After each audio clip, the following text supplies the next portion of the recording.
It began long ago, when darkness through its deceit captured the hearts of the sons and daughters of light. We looked for light, but we found only darkness. We searched for bright skies, but walked in gloom. We fumbled like the blind along the wall, feeling our way like people without eyes. We were destined to fall, even in the brightest days. We stumbled as if it were dark. Among the living, we were like the dead. We looked for justice, but it never came. We looked for rescue, but it was far from us.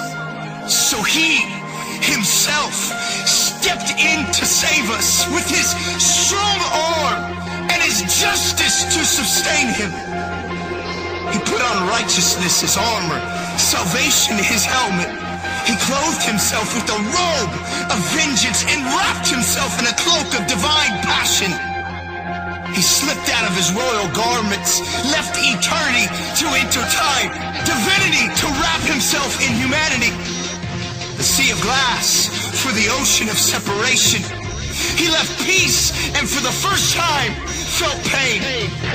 Because the very hands that held the stars were now sentenced to wear my scars. It was love that purchased this traitor's heart.